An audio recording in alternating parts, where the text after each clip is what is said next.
Today, we're going to be talking about an episode of when an Imperial officer received the 2 a.m. duty call from Palpatine.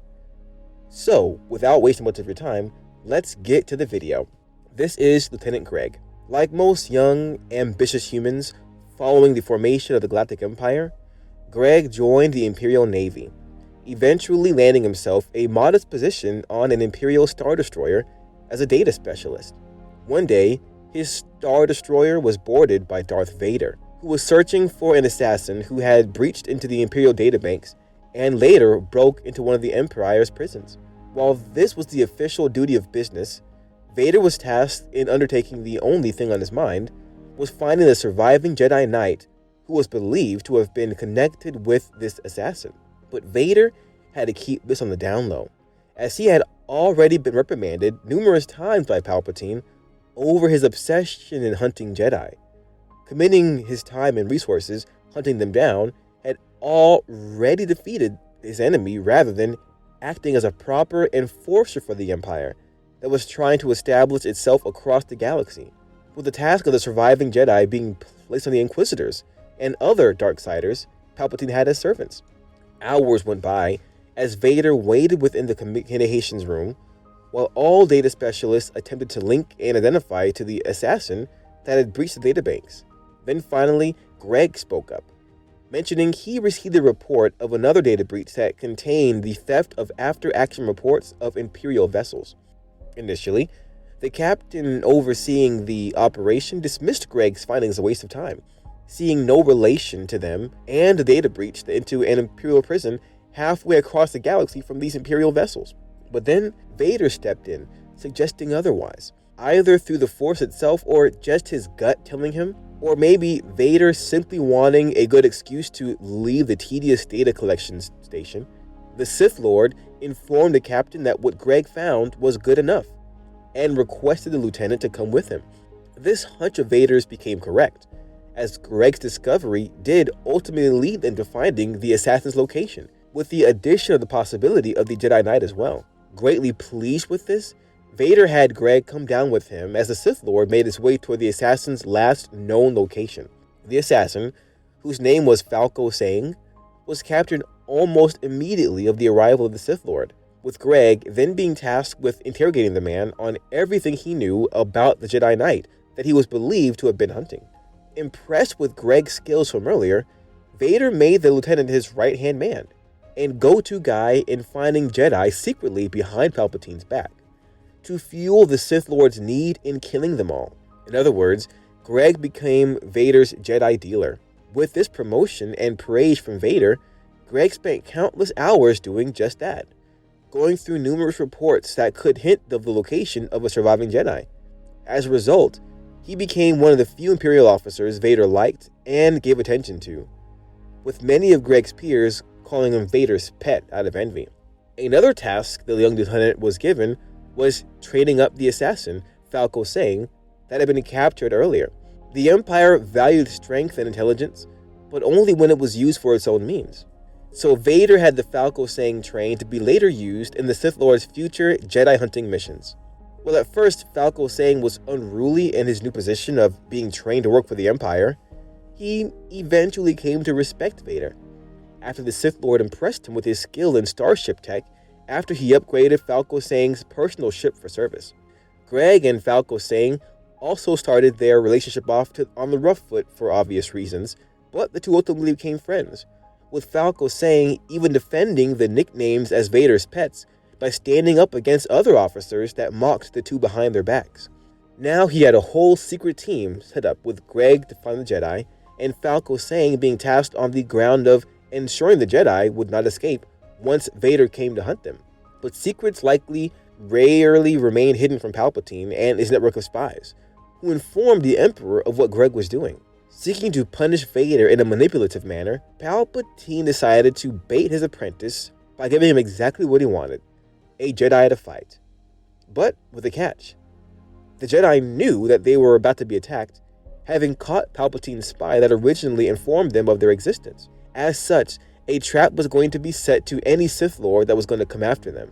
Palpatine knew this, but didn't want Vader to know. So late one night, one of the many people that Greg was up attempting to find Jedi for his master, he received a random call. Initially, he dismissed it, assuming it to be one of the other officers. But then he heard the caller's voice. It was Emperor Palpatine himself. Shocked to be receiving a random call from the ruler of the Empire, especially so late at night, Greg nearly fell out of his chair when he saw Palpatine's hologram staring right at him. At first, Palpatine mockingly praised Greg for being such a young man who took his work so seriously, and with such diligence that he stayed up all night to complete it. He then cut to the chase, demanding exactly what Greg was doing for Vader. Knowing full well it was not wise to lie to the Emperor, Greg confessed that he had been secretly researching up data logs for Vader, in hopes of finding locations of Jedi for him to hunt. Knowing full well that he was caught red-handed in the act, Greg slouched down, awaiting his punishment. But, to his surprise, none was given, but rather approval from Palpatine to carry on with his duties, and he was not to speak of this interaction between the two of them with Vader. Now having confirmed that Vader was indeed going behind his back to hunt Jedi, Palpatine decided to leak his findings to the Jedi laid trap. After confirming them with his spies and having the exact data of their location, Palpatine called Greg back shortly after their first call, surprising the young man once more. This time, he simply gave Greg the data and told him once again not to speak of their interaction to Vader. Once the call ended, Greg made haste to get his findings to Lord Vader.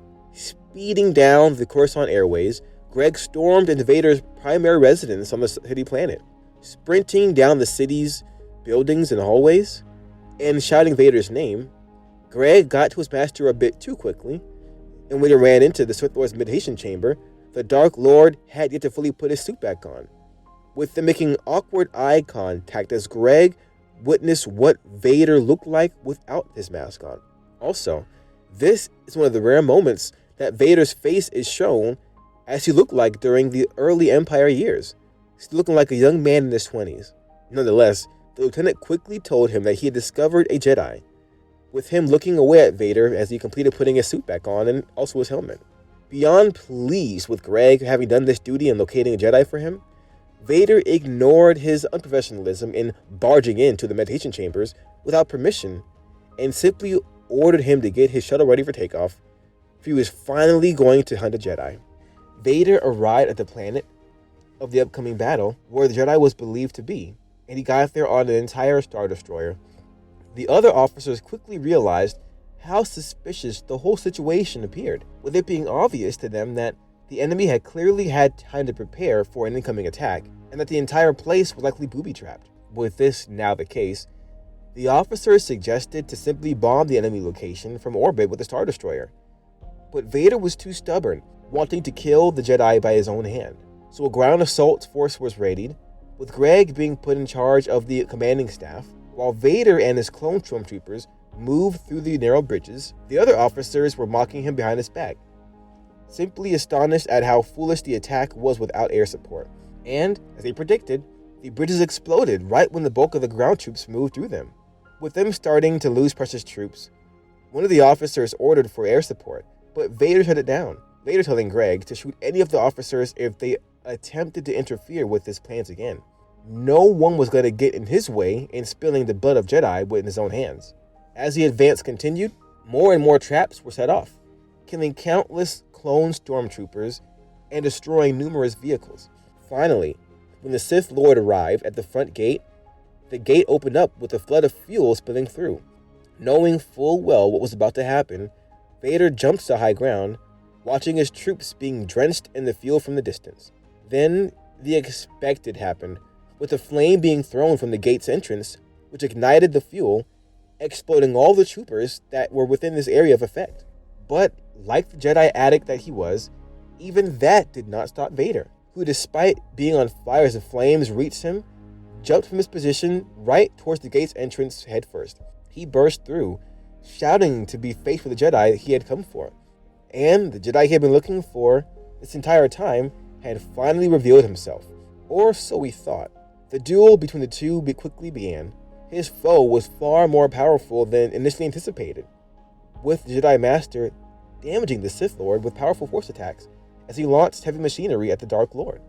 As the fight neared its end, the Jedi Master eventually revealed to Vader a detonator that was linked to exploding the entire building that they were fighting in. It quickly became clear the Jedi the Sith Lord was fighting was not the one he had originally come for. The Jedi Knight that he had been searching for this entire time was still in hiding.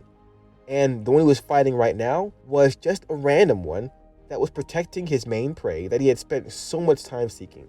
The random Jedi attempted to interrogate the Sith Lord on why he was so interested in hunting down the one that was protecting. But Vader simply stated that he was in it for all the Jedi. After that quick back and forth between the two, the Jedi Master decided to end it and sacrifice himself by exploding the two of them. But before he could do that, Vader chucked his lightsaber and sliced the Jedi's arm off that was holding the detonator, preventing him from turning it on. On his knees, now following that attack, Vader demanded to know where the other Jedi was, but was refused an answer. A simple strike at the Jedi was then followed, with the Sith Lords craving on killing them, all only slightly satisfied. Vader later discovered Palpatine's spy that had originally discovered the Jedi, but the Sith Lord had no idea of who he was or what his purpose was. All he knew that he was once a former Jedi that was now working for Palpatine. So his life was also ended as Vader cut him down, possibly out of fear of being replaced, maybe out of anger as he realized how his Sith Master had set this whole thing up for him, or perhaps out of rage of not being able to fight the Jedi Knight he had been looking for this whole time. As the spy's body fell to the ground, it caused the detonator from before to activate, which exploded the entire building Vader was still in. Vader was barely able to escape, with him hanging on to a metal bar before being rescued by Falco Sang, who flew right in to pick up his new master. Despite all this trouble, Vader had gone through just to kill a single Jedi, or two in his mind, after the death of the spy. His hatred for them was only amplified as he realized how far they would go in protecting one another, with his efforts only being increased as a result of all that had transpired. Well, if you liked the video, kindly give it a thumbs up and click on the subscribe button if you haven't, and see you in the next video.